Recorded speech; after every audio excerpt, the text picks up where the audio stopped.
Hey guys, be sure to press like and subscribe. Today we're going to be talking about people living on underfunded retirements.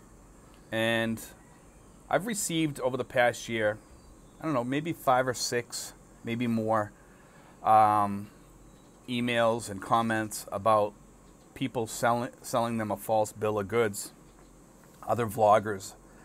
And I'm not sure if it's intentional or if it's just that these people are living like that, which may be the case.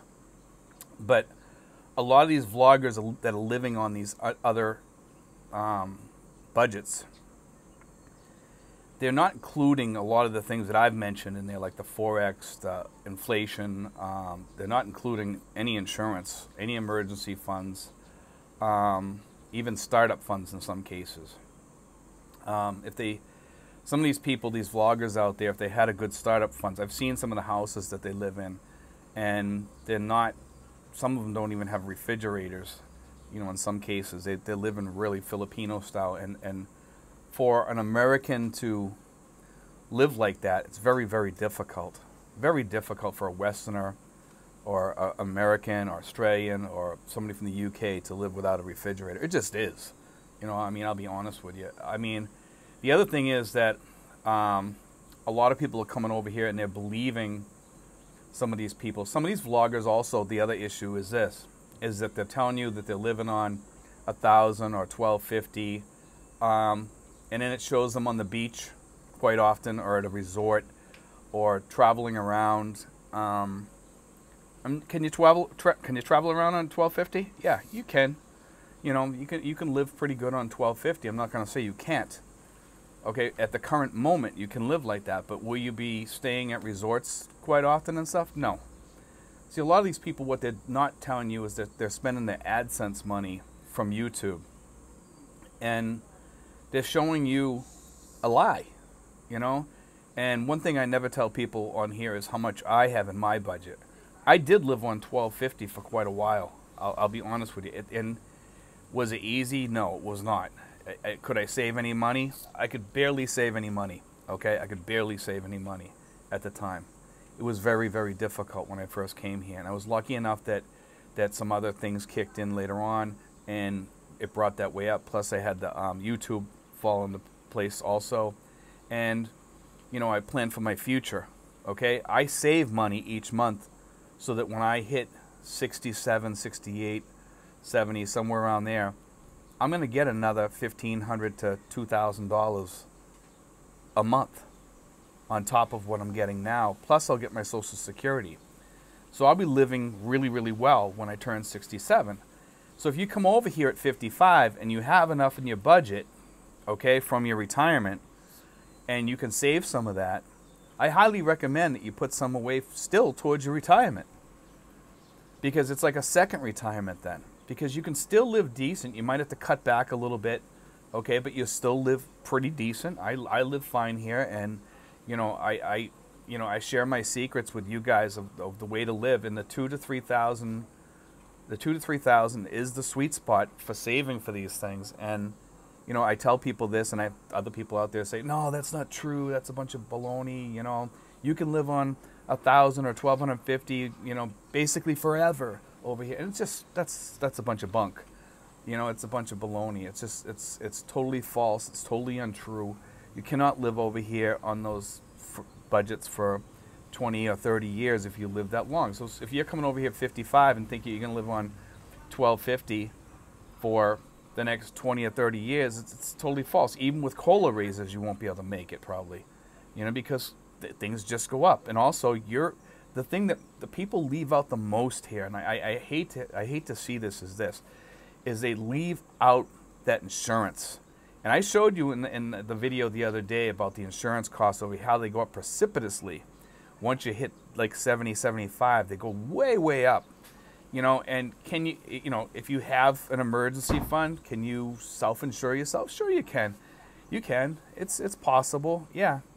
But you're going to need a good chunk of money in there, because as you age, you're going to start needing more serious operations possibly. You might need to go to St. Luke's and get a heart operation. You might need to have a gallbladder removed. You might, who knows? You don't know what to expect in today's world, There's you know, and some people say, well, if I get sick, I'm going to fly back to the United States. I'll be covered by Medicare, or I'll fly back to Australia or the UK and I'll be covered there. Well, in some cases, you're not going to be able to fly back if you're really that sick. Keep that in mind. You know, can you buy some sort of med flight insurance? Yeah, but you might have a serious emergency that needs to be treated right here and now. And we're not considering that. You know, a lot of guys think, well, it's going to be when I get sick, it's going to be perfect. I'm going to get sick enough that I can fly back to my country. It just doesn't work that way, guys. You know, when you get sick and it's bad. I mean, when I had my kidney stones, I remember how painful it was, and it was painful. There was no way I could fly back to the United States with those kidney stones the way that they were acting up and how painful it was. It was painful. It was really, really bad. And, you know, I'm trying to get you guys thinking a little bit. I did want to put this video out there. I'm sorry for the kids in the background, guys. But, you know, like, I want you guys thinking about this stuff, okay? I want you to really get it in your head that, you know, you really got to plan all this stuff out. You got to have extra money. If you're coming over here earlier at 55, you know, then you need to have some money going into the bank, into some sort of mutual fund or stocks or something. And you need to sit there and you need to watch those once in a while to make sure that they're doing well enough that you're going to have some money for later on. So you can get a second retirement, as I call it, okay? And it's a good thing to be able to have that extra money, guys. And if you guys coming over here on the lower budgets, I'm not saying you can't come over here and live on a lower budget, but at some point you might have to go home and live at home. I'm just being honest with you. So if you're coming over here at 55 or 65 and you're on a small budget and you know that you can't grow it any bigger, then your time is probably going to be limited over here, and you make sure that you have an emergency fund to get home, because if you get sick or something, you're probably going to have to go home and get treated back there. But you do want to have proper health insurance while you're over here, including life insurance, and you want to make sure that that's going to cover you at least till you leave. Okay, so you want to make sure that you have proper health insurance over here at least till you leave, and then you can go back and live off Medicare or whatever your country gives you, you know, when you get older. But over here, because you're away from your country, most of these countries won't cover you over here. They won't cover you over here, most of them, you know. So you have to be thinking about this, you know. And most people that come here, I've seen from talking to people over here, most of them are grossly underfunded. And what I've seen around here also is that most people over here die at age 72. That seems to be like the age that people die over here at. They're not eating right. They're drinking. They're carousing around. Their bodies are not able to keep up with the lifestyle that they're living. We have these guys that they come over here. They're sexpats. They're popping Viagra like jelly beans, you know. And they think that you can keep up that lifestyle at 75 or 72 or 68 or whatever, and you just can't. You know, I mean, some of these guys think that like they're like stallions. You know, it's like, you know, it's just not not true, and it's not a good lifestyle to boot. I mean, you're using women over here like toilet paper. You know, in some cases, and you know, for me, I mean, I don't want to put down people like that, but that's their lifestyle. I mean, I live a different lifestyle. I would rather stay with one person and be happy with that one person. But that's me. But I'm not trying to be Mr. Moral here or anything like that by any means. But I mean, you know, for you guys, you guys really need to think when you come over here too, because there's a lot of diseases over here. These things can cost you money if you get sick, you know. And to come over here and listen to these guys on these vlogs that are selling you these low budget vlogs, you can live on them, like I said, for a short time, okay.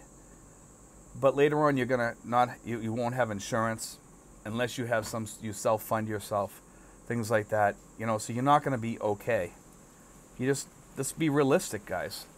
And guys, please, please, please consider going in and getting a checkup every 6 months, because it's cheap enough over here that you can get a checkup.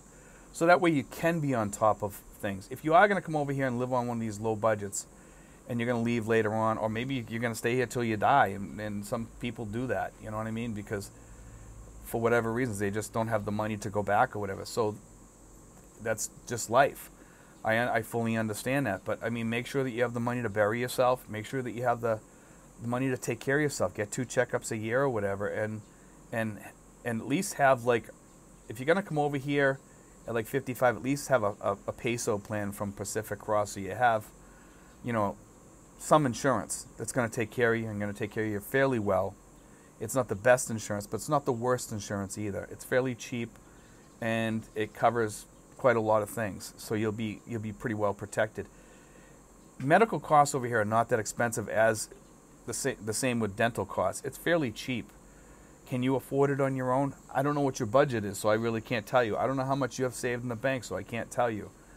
But for a lot of you guys, and I've had people also tell me that they have $1 million in the bank, or $500,000 in the bank, or $1.5 million in the bank, or whatever, and they're telling me that, you know, can I come over there and survive?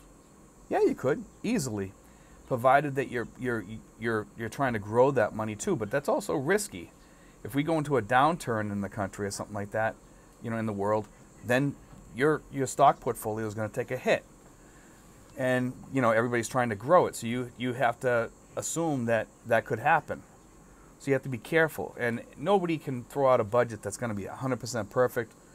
My $2,000 to $3,000 budget is not perfect, but it's probably like the best budget out there for people. It's the sweet spot budget, you know, because if you come over here at an earlier age, that's going to be a decent budget for you. But if you're coming over here at 75, $2,000 to $3,000 may not be enough. You know what I mean? Because you're not going to be able to save anymore, because most of that's going out into you know, health insurance. So it might not be good enough for you. You might need more.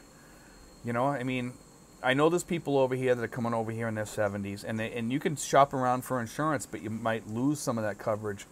You know, you might have to get a $5,000 deductible or $2,500 deductible, and then that cost comes down sometimes 25 to 40%, which is great. That's great. Also, you know, you can change it by just saying it's just going to be in the Philippines. I'm not going to use it outside the Philippines. Sometimes they'll give you a 25% break on some of those insurances. So those are the things that you guys got to think about. Those are the things that you guys have to consider all the time, you know, and just play it safe, guys, you know, and just always have in your head and always plan all these things, and you'll be safe if you plan ahead and you plan like I have, guys. But anyway, guys, God bless. Take care.